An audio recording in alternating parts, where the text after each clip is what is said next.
So now on to the main event.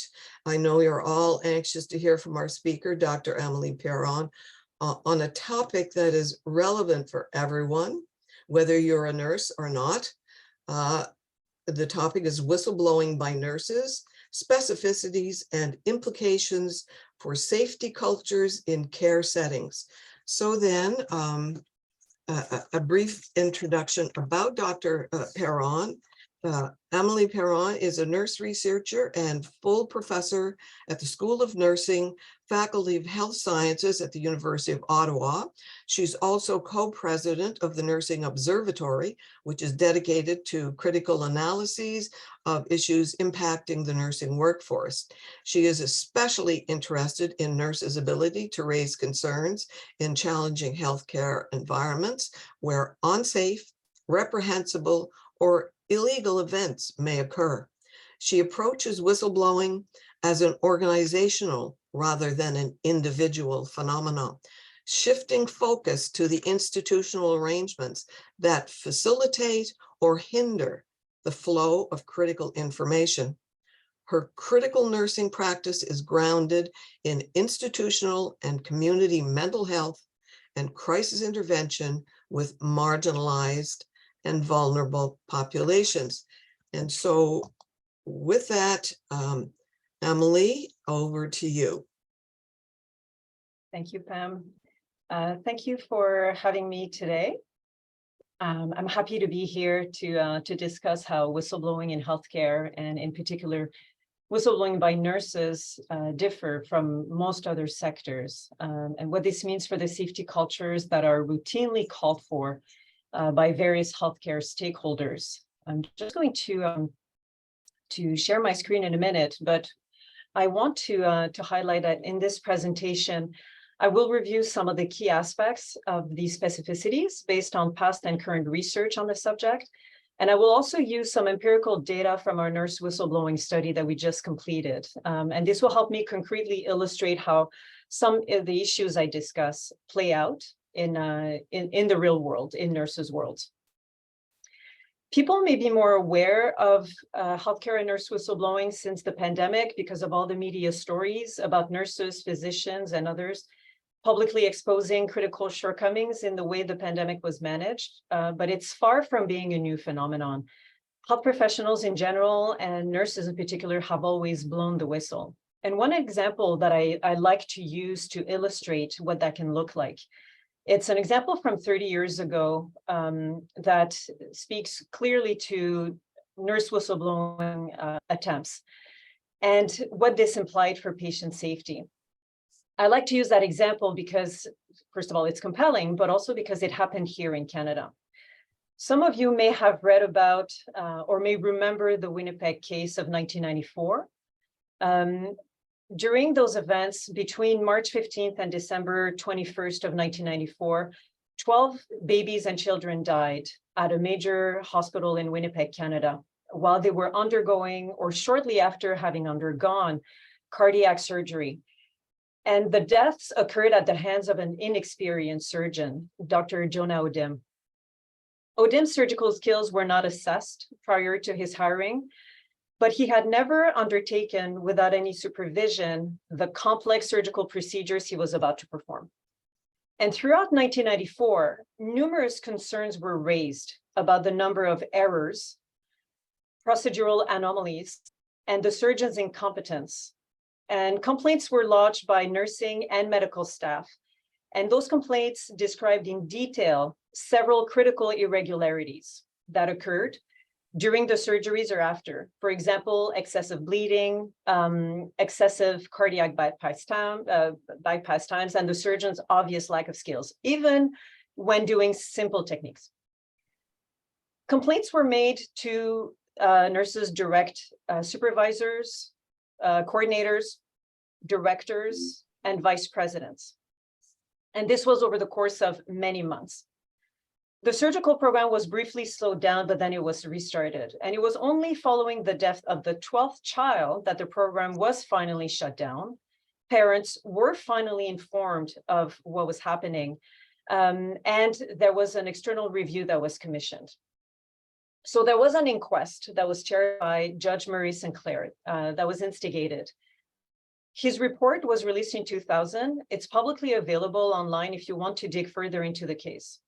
But Sinclair identified several issues that contributed directly or indirectly to the children's death. For example, the poor recruitment practices of physicians at the facility, systemic communication problems, inadequate handling of complaints, poor and disrespectful treatment of nurses, inadequate quality controls, and human fallibility. So where nurses are concerned, what is of particular interest is that Sinclair identified that nurses were treated as outsiders to the team, undertrained subordinates, and they were kept in what he called a subservient position in the hospital. And all of these elements contributed to hospital heads and directors perceiving nurses as simply, distraught and emotional women. They raised concerns about Odin's competence. The Winnipeg case is useful because it's a hard-hitting example of what nurse whistleblowing can entail and the possible consequences of ignoring nurses' concerns. It's helpful in illustrating medical wrongdoing, the multiple kinds of reporting efforts undertaken by nurses when they try to move things internally. And the example is also useful to understand the type of stonewalling and the inaction encountered even when loss of life is involved. It seems like a fairly straightforward case. There's an easily identifiable wrongdoer. There's an easily identifiable immediate danger, easily identifiable victims, and easily recognizable tragic consequences. But the truth is that whistleblowing in healthcare is not necessarily so straightforward. When nurses blow the whistle, there may or may not be a single obvious wrongdoer. At the time of nurses' reports, there may or may not be an immediate danger. There may or may not be direct and obvious consequences to the issues being reported. I'll give some examples of that later. Oftentimes, when nurses blow the whistle, it is precisely to prevent serious consequences. So the Winnipeg case is a useful example of nurse whistleblowing, but what I want to do today is complement that example with additional critical aspects of the healthcare sector and critical aspects of nurse whistleblowing more specifically. These additional elements are important in understanding how nurse whistleblowing plays out and the ensuing outcomes. So I want to organize this talk around three main aspects. I want to spend some time discussing relevant characteristics of the nursing workforce itself, some relevant characteristics of the healthcare sector, and what this means for safety cultures in healthcare. I will start with some aspects of the nursing workforce, and so I'll start sharing my screen.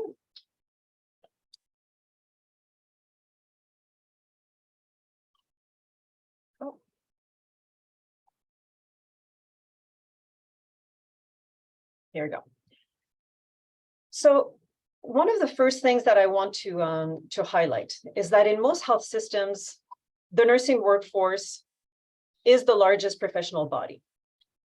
In Canada, we have data from 2021 from the Canadian Institute for Health Information that indicates that nurses alone account for almost 44% of the total healthcare workforce.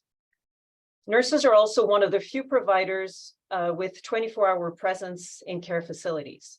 And because of these two factors, the fact that they are the largest healthcare workforce, and because they are there 24/7, those two factors may mean that nurses may be more likely to observe wrongdoing, and relatedly, why they constitute a significant proportion of healthcare whistleblowers. It's important to realize that nurses are also underrepresented in most leadership, executive, governance, and decision-making positions, meaning they must often implement policies and decisions in which they had little or no input. Many health authorities consider that nurses lack opportunities to flag and address problems upstream during policy design. So what this means is that when policies are implemented that create predictable challenges for care practices, it can add unnecessary burdens on nurses and other healthcare providers, and it creates safety risks for patients. A recent example of this actually occurred during the pandemic. In Canada, for example, the National COVID-19 Immunity Task Force was composed almost exclusively of physicians and several population health experts. Out of 30 members, only one had a nursing background. In Ontario, there was the COVID-19 Science Advisory Table, which consisted of 50 experts, not one of whom was a nurse. And the exact same thing occurred in the US. So this isn't consistent with the fact that nurses were frequently described as, quote unquote, the backbone of the pandemic response. And so those are examples of how nurses can be excluded from key policy decisions that deeply impact them. It means policies can have important blind spots in them, which can create challenges in practice, which can lead to wrongdoing, which can lead to whistleblowing events. And we remember that this was clearly the case during the pandemic.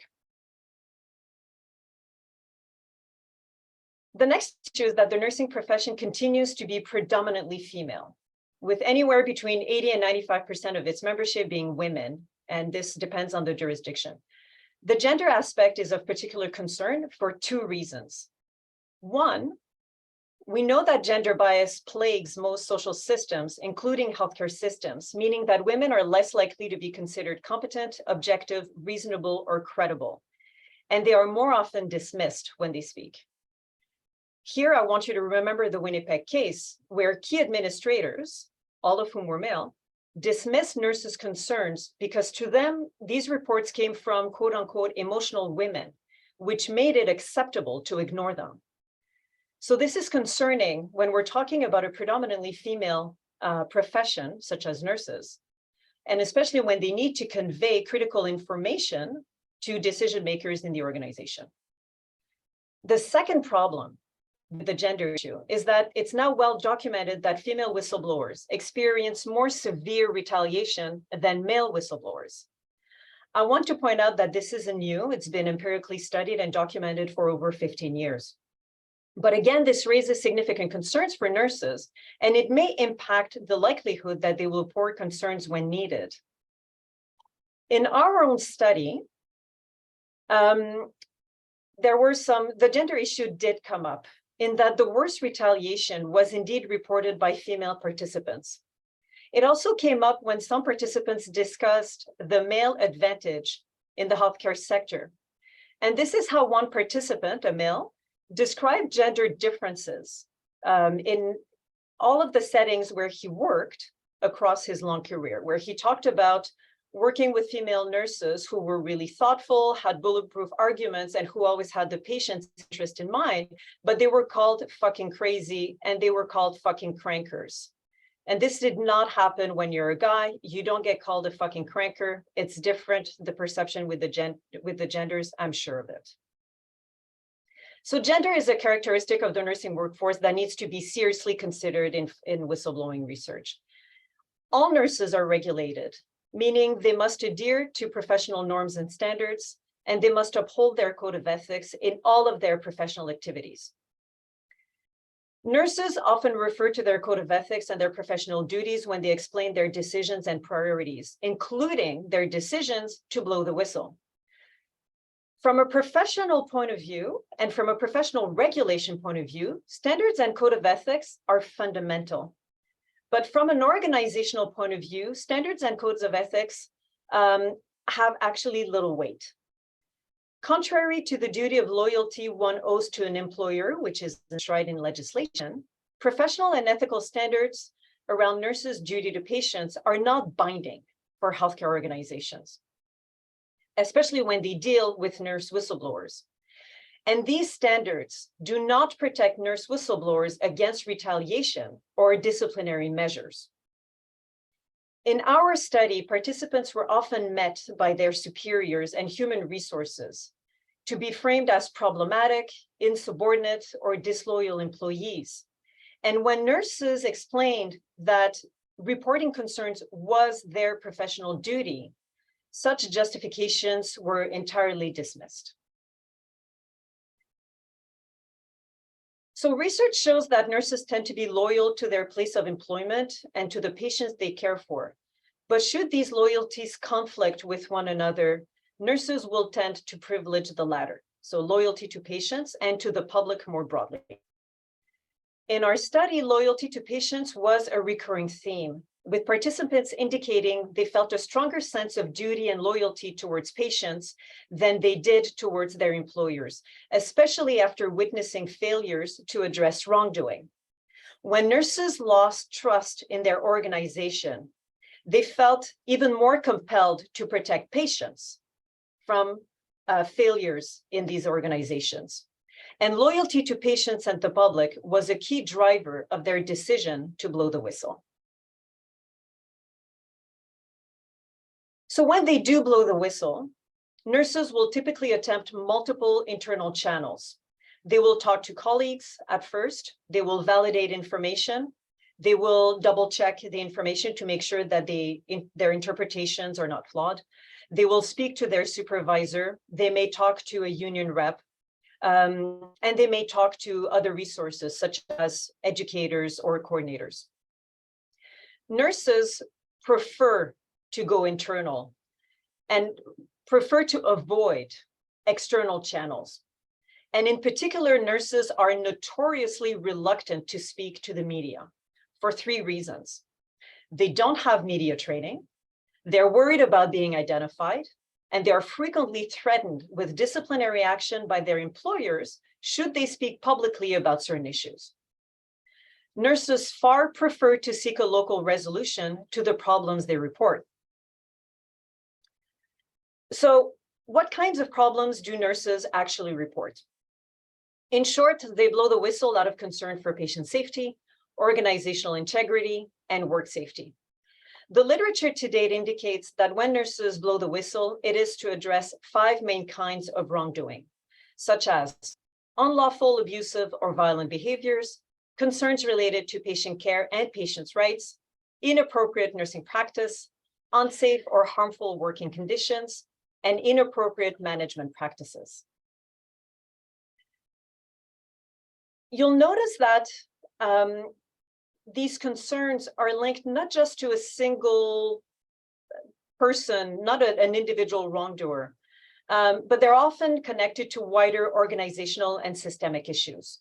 For example, substandard care environments, harmful organizational cultures, and personnel shortages, which of course are harder to address. In our study, nurses blew the whistle after witnessing neglectful and undignified patient care, patients dying unnecessarily, patient abuse, fraud, unlawful medical practices, unlawful use of medication, toxic workplaces with bullying and discrimination, sexual misconduct, and work environments that did not meet safety regulations. Studied participants described at length how patient safety and/or worker safety were compromised in these situations, and they sincerely believed that their reports would lead to collaborative efforts to address the issues and lead to organizational improvements. And of those who experienced negative responses, which was the majority of our sample, all were blindsided by what was happening. They did not anticipate harsh disciplinary measures. They did not anticipate the harassment and the threats because they thought, naively perhaps, that everyone was on the same page about the importance of improving practices and protecting patients. I want to emphasize again that nurses' reports don't always target obvious wrongdoing with clear and immediate consequences. As I said before, they often speak up when they identify risks for serious consequences. And by speaking up, they are attempting to prevent harms. One example of this was provided by one of our study participants. This participant described how in her long-term care facility during the pandemic, her and other colleagues objected to a COVID positive patient being transferred to a COVID negative floor. They escalated their concerns within the facility, using provincial public health COVID guidelines to support their case and emphasizing the critical lack of protective equipment in the facility. The patient was still transferred in direct violation of government and public health policy. And the participant then took her concerns to the health agency overseeing the facility. She also went to the provincial ombudsman and to the media. Shortly after, that long-term care facility made the news as a COVID epicenter, with 42% of its patients having died of COVID. I want this information to sink in. 42% of all the facility's residents died during the first wave. But at the time of the nurses and the attendants' reports, their concerns were cast as unfounded and exaggerated. The transfer did not entail immediate consequences, but the nurses and the attendants anticipated rightfully that the safety of the residents and of the caregivers was being compromised. Whistleblowing researchers in Finland have identified 5 key factors that influence nurses' decision to blow the whistle or not. These factors include a sense of ethical duty and commitment to patients' best interests, the existence of trustworthy and effective organizational policies and procedures, the availability of risk management structures and supports, the likelihood of being heard and believed, fear of retribution, especially when a culture of fear or blame exists in the facility. And you may note that 4 out of these 5 factors relate to organizational factors, not to whistleblowers themselves. So all of these factors amount to whether or not nurses trust the system. And one of the main reasons nurses don't blow the whistle is because they don't believe that their organization has the ability to address wrongdoings effectively. And without this trust, wrongdoings may go unreported, no matter how ethical, professional, or courageous nurses are. And this brings us to pay attention to the wider context where nurses work. Speaking about nurse whistleblowers and their motivations and their efforts and so on is only a small fraction of the issue. And to get a fuller picture, we need to pay attention to the environments in which nurses and other health professionals work, where they observe wrongdoing and where they attempt to raise concerns. So now I want to turn to a discussion of the healthcare sector itself to provide some context to this issue of nurse whistleblowing.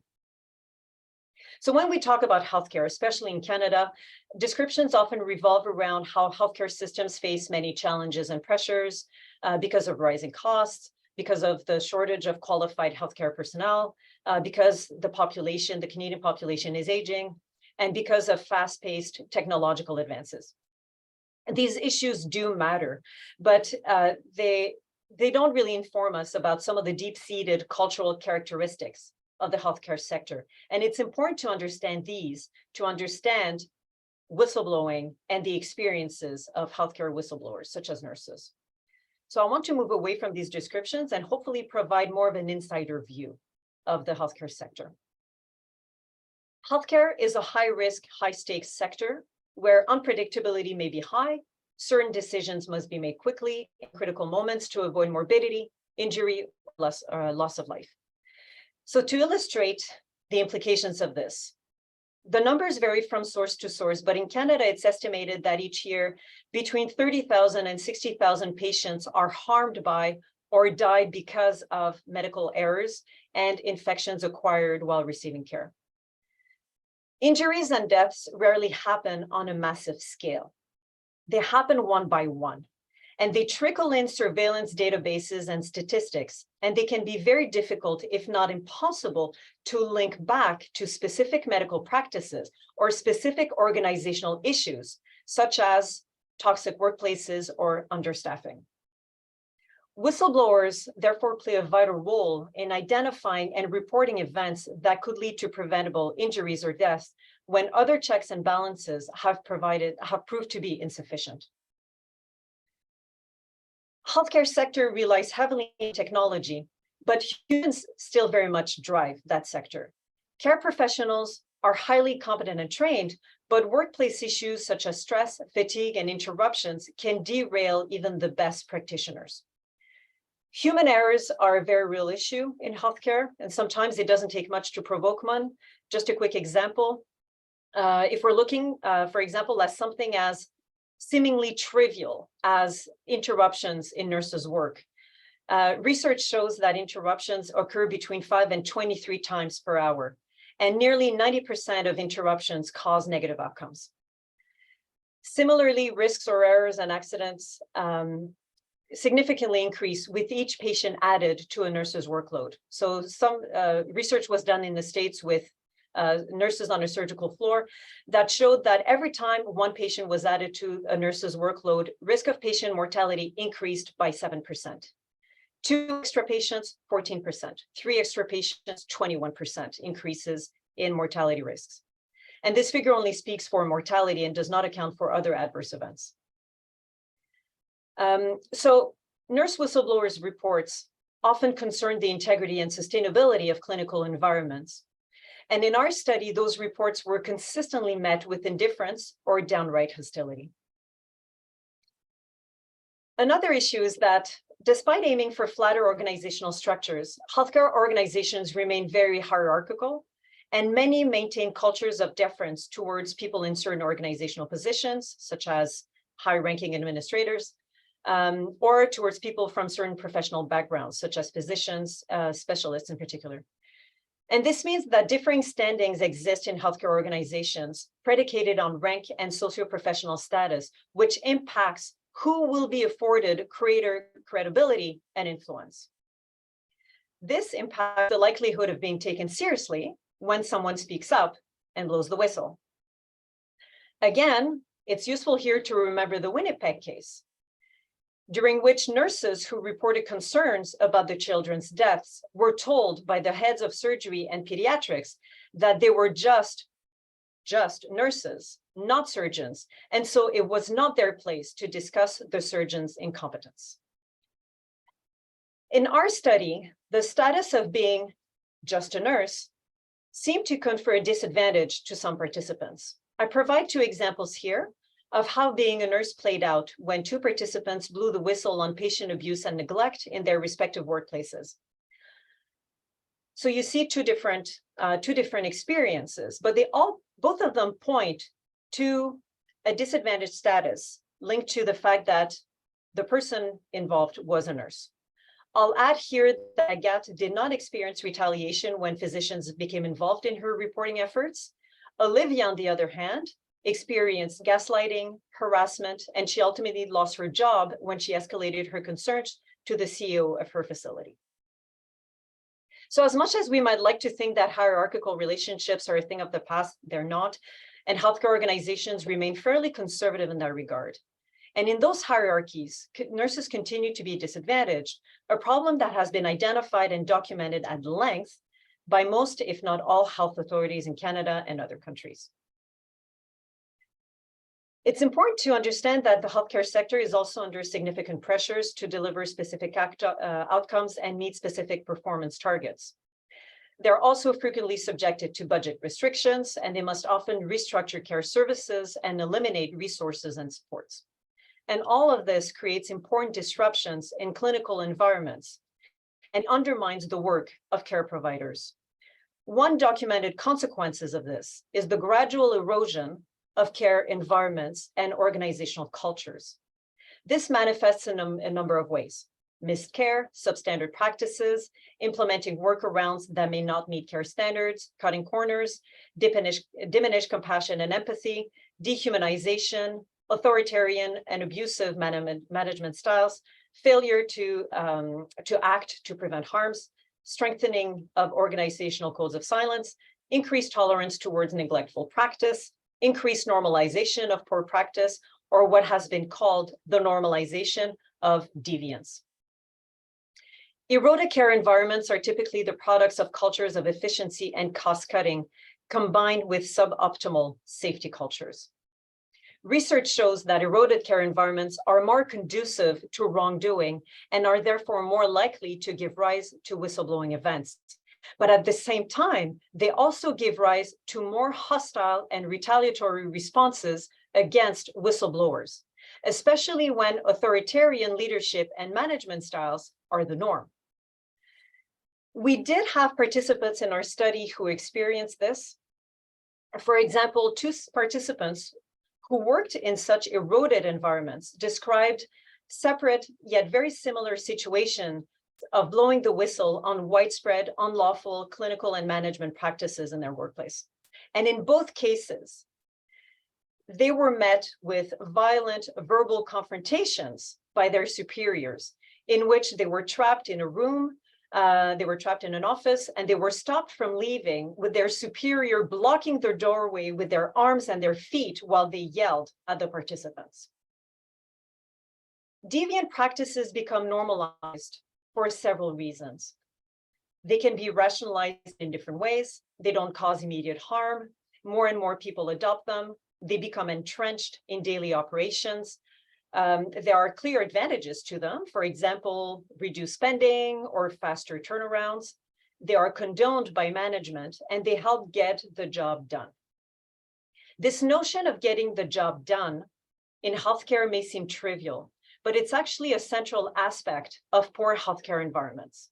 It reflects an attitude whereby pressures to perform are such that inappropriate or even illegal practices become entirely acceptable as long as organizational goals and targets are met. Care provided under these conditions is usually, just good enough, which may be interpreted as an all-win situation. In our study, this attitude was illustrated by one participant as follows, with a nurse saying, "We know that stuff is happening." And she was referring to unlawful practices that were requested by specialists in their facility. And she was talking about how, again, there was this law of silence. And when she and a colleague reported this to their manager, he said, "Well, you know me, as long as the job gets done and all goes well, that's all I want." And they were like, "Okay, but you're aware that, for example, this practical nurse does unlawful things at the request of specialists." But he did not care. And he did not want to intervene and just let things go on their way.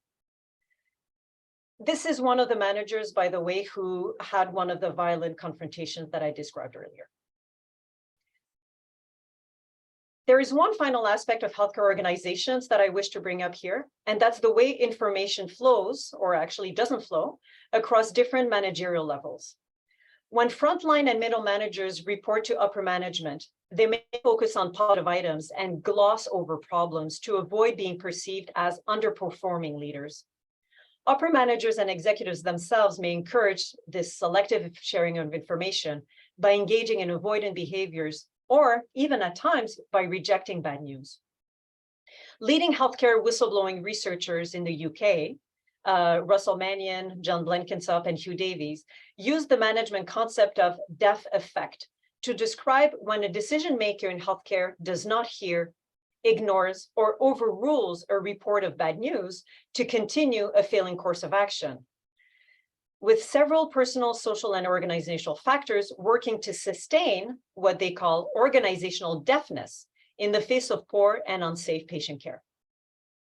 This results in stunted knowledge and understandings of important organizational issues, and it gives health administrators a false reassurance that things are going better than they actually are. So when whistleblower reports make their way to these upper managers, recipients may have limited or no knowledge about the issue at hand, which can make the whistleblower's report appear to be completely unfounded. It's also worth noting that restructurings of Canadian healthcare systems over the past decades have tended to centralize operations and remove power, authority, and influence away from lower managers and concentrating them in the upper realms of organizations. And among other things, these changes have made it more difficult for frontline managers in particular to respond to whistleblower concerns and convey these concerns upwards when necessary, especially when they need to secure resources to address the reported issue. And importantly, when managers are supportive of whistleblowers, they may get in trouble themselves with their own superiors, a scenario that was illustrated by some participants in our study. So what does this all mean for safety cultures in healthcare? In healthcare, ignoring whistleblowers can lead to injuries. It can even lead to deaths. We know it can also lead to litigation, reputational damage, loss of trust in healthcare institutions, but it can also impact a facility's organizational culture in short and long-term ways that are extremely damaging, even if, quote unquote, nobody dies. Healthcare whistleblowers, and in particular nurse whistleblowers, are a huge piece of care organization safety nets, and they form an integral part of the checks and balances that ensure proper and safe patient care. This is especially the case where healthcare organizations have created conditions conducive to substandard and eroded care environments, which I described earlier. Throughout their careers, healthcare professionals in general and nurses in particular will witness wrongdoing, and they will identify actual or potential threats to patient safety and worker safety. For many, such witnessing first occurs when they're still students, and it starts very early. In my case, it started in my first year, in my first clinical placement on day 2 of my nurse training. That's how early it can start. Simply encouraging healthcare providers to speak up about risks and harms isn't enough to get them to speak up. They need to trust that they will be believed, that their reports will be taken seriously, that this will lead to effective remediation, and that they will suffer no negative consequences in the process. But yet, as we know, even today, when they do raise concerns, many times they are ignored or even chastised by those who are responsible to act. It's important to note that open, constructive, and supportive responses by managers are possible, and they do happen. The whistleblowing literature usually tends to focus on negative responses, especially given how destructive they can be. But positive responses do occur. In our study, 13% of participants experienced open, positive, and collaborative responses by their superiors. Most often from their direct superiors, but sometimes also from higher ups, for example, a director.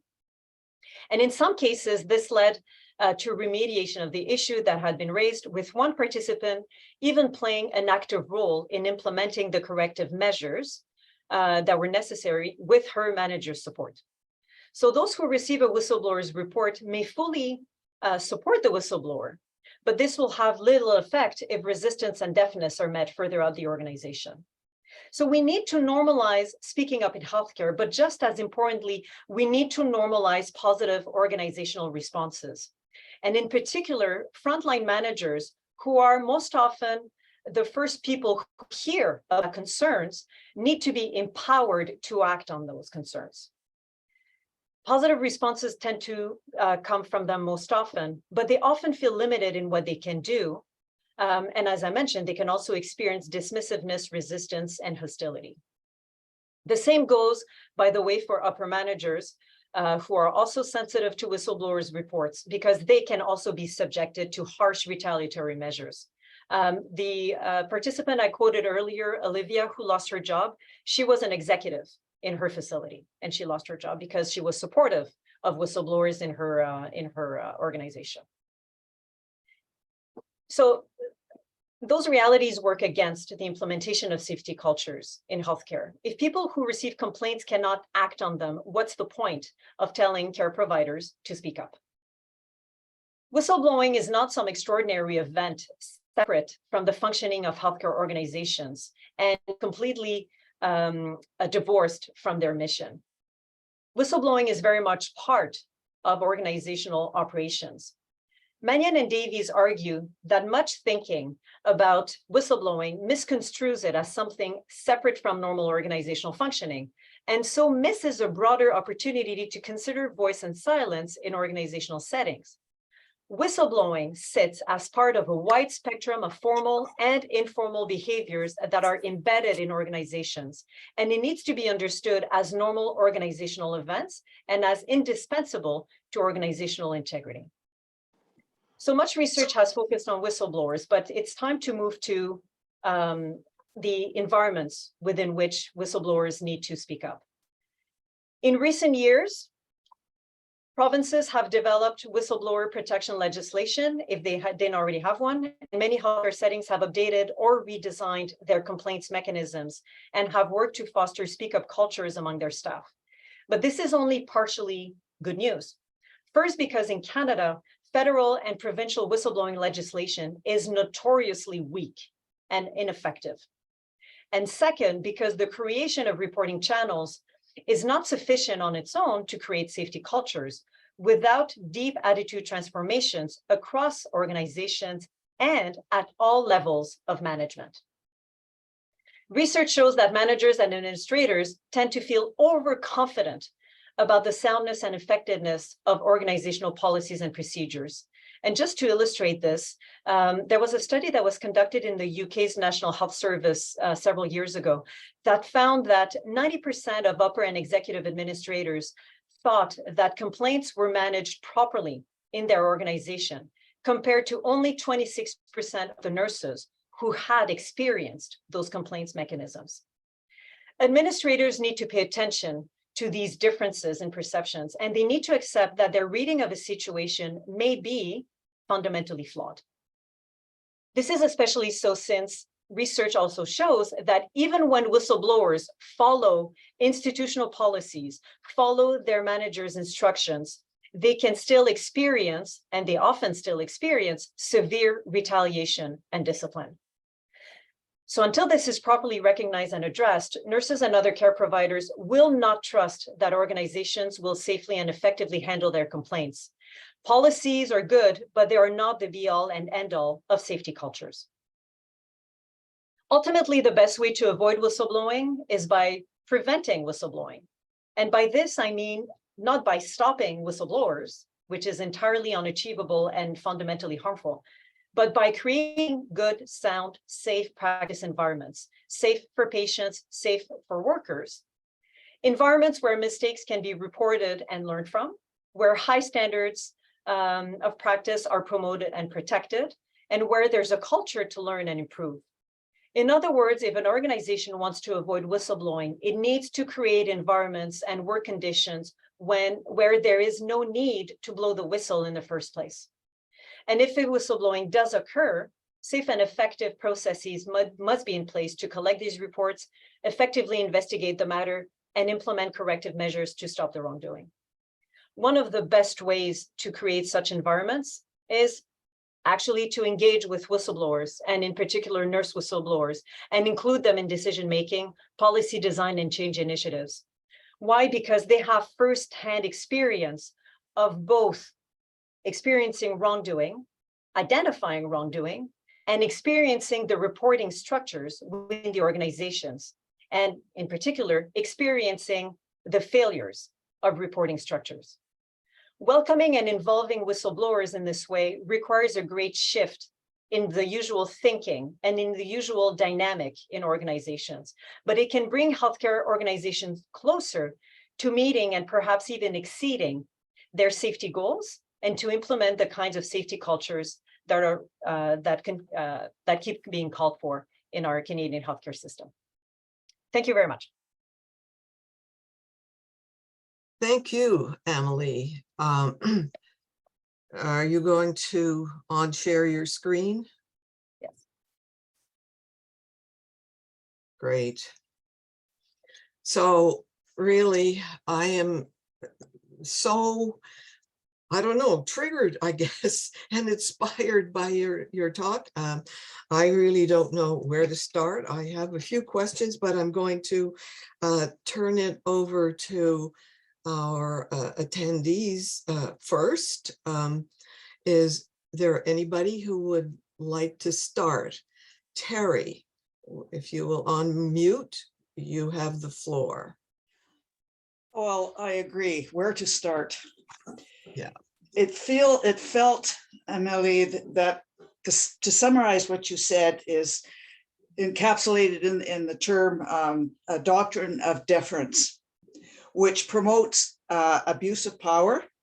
And this is enabled, in my opinion, right when you dig down, it's interference by the legal professions. You know, I remember hearing about a fellow who got drunk and was driving a car, and he missed a corner and he slammed into a home, and he turned around and sued the owners for not having a fence up. These kinds of things are happening in our healthcare. And as you so often mentioned, Pamela, it's a culture. It's a culture that's been increasing since 1901. With a very specific organization that has interfered in our healthcare. And I'm fighting it tooth and nail, as Pamela knows, and it's a real struggle to get these people to acknowledge what they're doing. So your presentation was very enlightening and added to a lot of ammunition that I have now to take forward. And I really appreciate it. I wasn't going to listen because I thought, oh, I know it all. But boy, oh boy, this is so complex that it's overwhelming. So thank you. Thank you, Terry.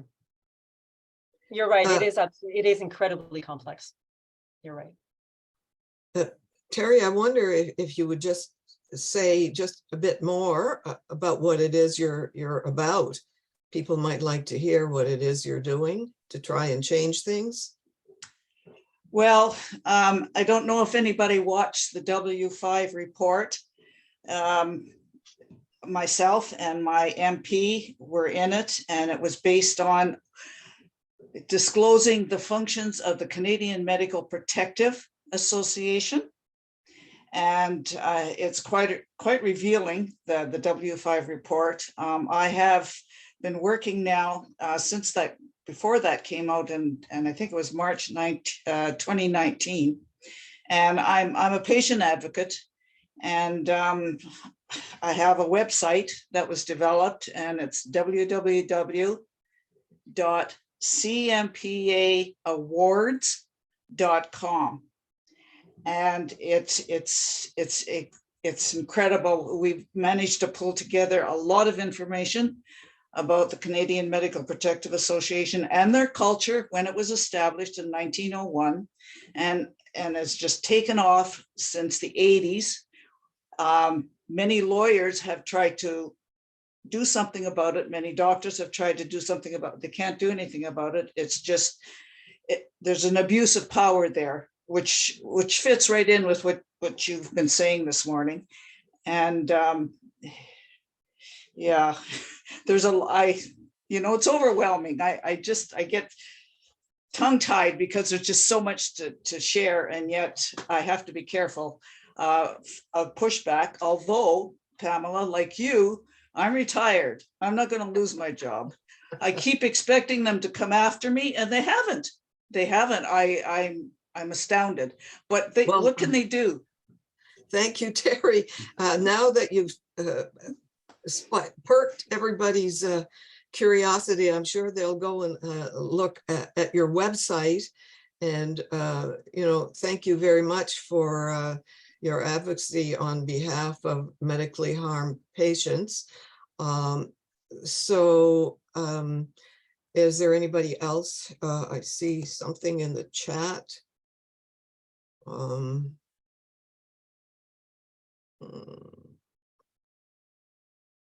Anybody else who has a question? Yes. I have yes, can you hear me? Yeah. Wonderful. I'm a nurse here in Montreal, currently running a vaccination clinic. Merci beaucoup, Dr. Perron. J'ai beaucoup apprécié votre présentation. It's very interesting. I've blown the whistle twice myself, and the factors that I find, both times successfully, key factors that I saw in my experience were, one, solidarity with other nurses. So making sure that everybody was on board and agreed that there was a problem. So at one point we had two clinics, had all the staff sign an open letter to an upper manager saying this can't go on. And it was successful. The middle manager got fired, and so we won. It was an unsafe situation for the staff.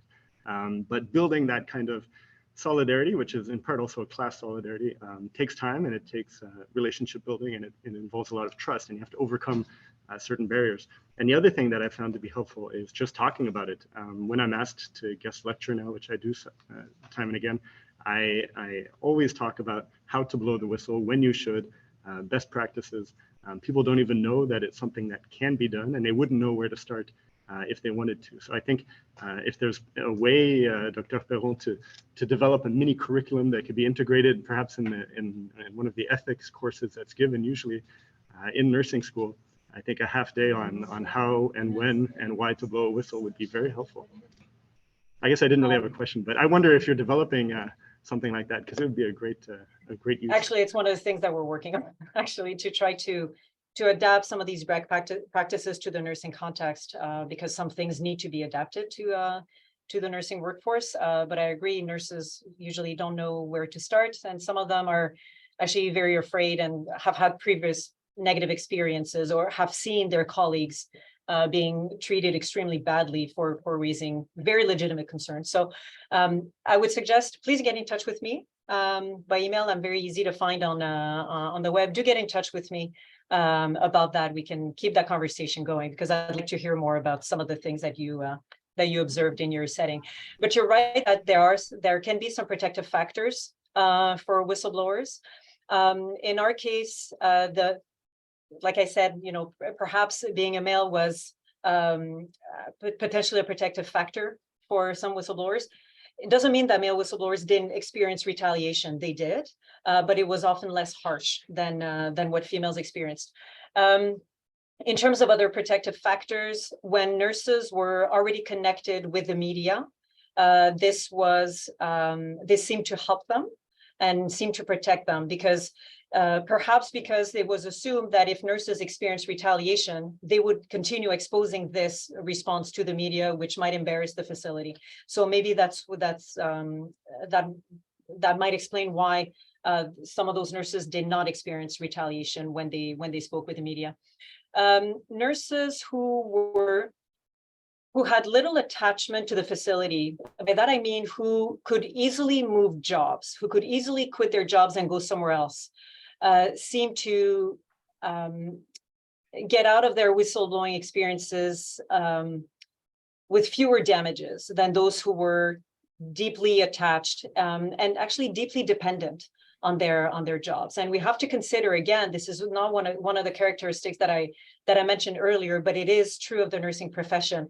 A lot of the nurses are parents. A lot of them have families. A lot of them are single parents. They can't just pick up everything and just move. A lot of nurses are very specialized in their field. So it's not like they can quit their job here, go across the street and go work somewhere else in the same specialty. A lot of times for the kind of work that they do, they may have to travel several hundred kilometers away to work in the same specialty in which they are trained. So they can't just uproot their lives and their families. They can't do that very easily, meaning that they're trapped in their place of employment, which means that it is harder for them they need to navigate the risks of retaliation more carefully.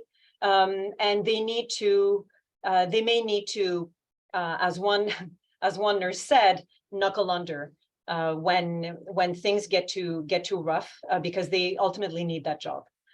Another thing that might protect nurse whistleblowers is financial resources. Nurses who were financially secure, for example, who had the means to secure legal counsel, for example, seem to experience less retaliation or seem to experience less psychological damages when they experience retaliation. A lot of times nurses make good salaries, but they don't make huge salaries. And not a lot of them have lawyers on hands. And they're not connected in that way. And they don't have the financial means to sustain, for example, like, court proceedings over several years, which could ruin them financially. So financial security was also an aspect of that helped some of the nurse whistleblowers that we spoke to. But again, there may be exceptions. But in trying to figure out what helps whistleblowers, what is an advantage to them, I have to say there are not that many of them.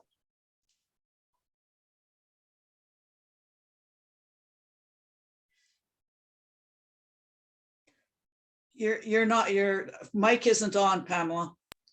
Thanks. Is there anybody else who has a question? We have another couple of minutes. Yes, Terry?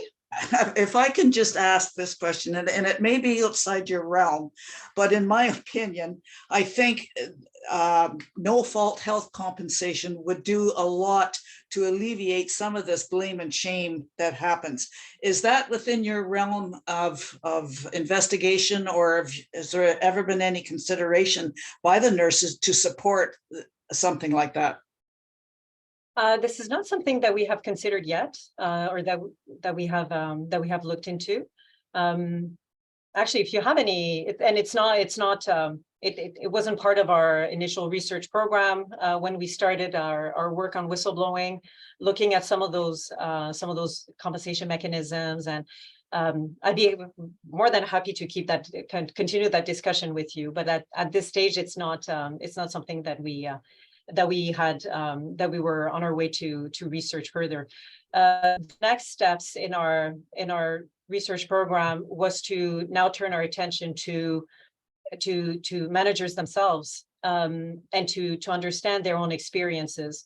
A lot of them do have experiences, and we have to remember that some managers are whistleblowers themselves. We often think of whistleblowers on one side, managers on the other, but sometimes they're one and the same person. Managers can be whistleblowers, and they do have the same concerns around safety and integrity that nurses and other care providers do. And so we need to get their input. We need to get their experiences as well, to understand what happens within those organizations that make whistleblowing such a difficult experience for whistleblowers, and why this is still something that is so harshly treated and managed currently.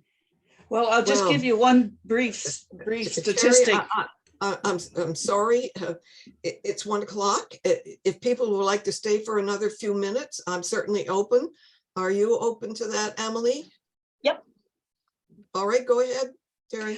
Just a brief summary of what I have learned. Since 1913, the CMPA has passed legislation to enable the CMPA, and yet there's no other country in the world that has such a program.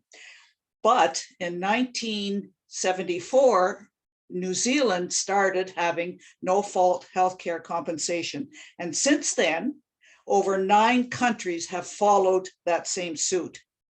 So to me, that says volumes. It doesn't really mean a lot to a lot of other people, but I see that as very relevant in the fact that Canada is the only country that has, that kind of support for medical errors. And I acknowledge that, we're human, we make mistakes, but when we deny that we've made mistakes, when we cover up, when we get these fancy lawyers to come in to defend us, to defend the people who make these mistakes, that's basically negligence.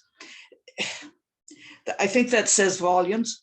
So that's just something that I think is important as far as statistics are concerned. Thank you. There's one thing around this issue of denying having made a mistake, or there's you might have heard of this movement of what they call the duty of candor, especially in the UK after the Mid-Staffordshire scandal 10 years ago. And one of the key issues, one of the central issues around medical errors, for example, is that you have some people who believe that if you admit, for example, to a patient or to families that you've made a mistake, that this is going to lead to litigation, and it's going to undermine the patients and their families' trust in the practitioner.